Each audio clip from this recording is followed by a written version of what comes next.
And that is the brand new 2012 Honda Civic Si. This is the 9th generation Honda Civic, and this is their new Si high performance model. And notably important about this car is a new 2.4 liter four-cylinder engine. Basically the same engine used in the TSX. It's got a lot more torque, a little bit more horsepower. It really is a compelling driver's car. Because we know that anybody who's interested in buying a new Si would be interested in all the nitty-gritty specs. So let's have it. This is the 2.4 liter engine. It makes 201 horsepower, which is exactly 4 horsepower more than the old model, but it does that at 7,000 RPM, which is 800 RPM lower. But the real improvement is torque. We're talking about a 22% increase in torque. Now, you never get 22% increase in power in pretty much any vehicle, so that's an impressive number all on its own. But the power comes on, the full torque, as opposed to being at 6,900 RPM like it used to be, it's now at just 4,300 RPM. So it's a much more usable car, and we really felt it when driving the autocross earlier in second gear. You've always got the power going. Style-wise, the coupe is more of a departure from the previous generation than the sedan is. It sort of looks longer and sleeker, which is nice in some respects, but in other respects it kind of looks a bit sort of toned down, a bit more feminine than in the past. It is about 4/10 of an inch lower to the ground, so that's good for looks and also for handling. It's got the nice 17-inch wheels, which you expect on a car like this. You can upgrade to high-performance tires. It doesn't really look like it needs a factory lip kit though, something to really bring the aggression. I mean, there's some that looks pretty wide and aggressive, but we could really go for a lip kit just to sort of give it the aggression that the Si is known for.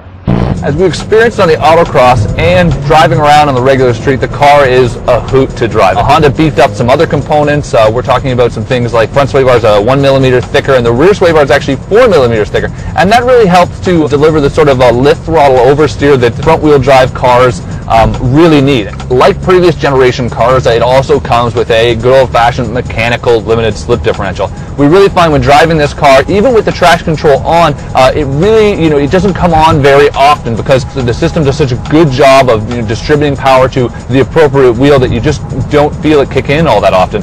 And when it does, it's actually a pretty sensitive system. It can respond to your reactions and what you want it to do. You can get on the power a lot sooner than vehicles with similar setups. But perhaps the coolest addition for this year has to do with the VTEC system. Honda's actually engineered a little light that illuminates when the VTEC system kicks in, so at about 5,500 RPM. And it actually lights beyond that with 4 yellows and then 2 reds right at the top when it's time to shift. And it's pretty cool.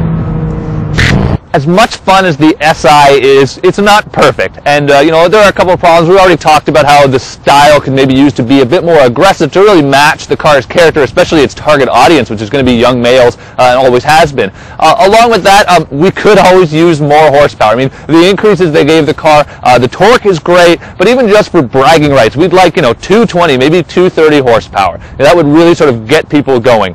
Apart from that, we could really go for a bit more aggression, a louder exhaust note, and particularly the air intake. It's got some sound, but we could always go for more. What we really love about the car is essentially the packaging as a whole. I mean, it's a lot of fun vehicle. It's a dynamic driver's car.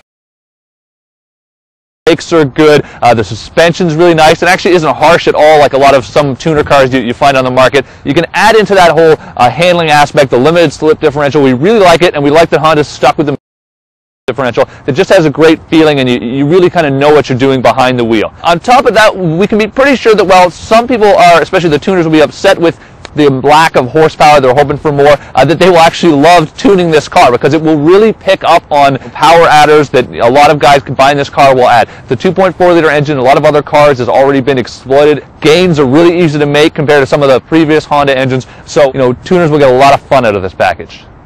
True, the new Si is not a dramatic step forward for the brand or the car, but it's really because the 9th generation car in general is an evolution of what we've been seeing in the past, and that's because they really were such solid vehicles to begin with.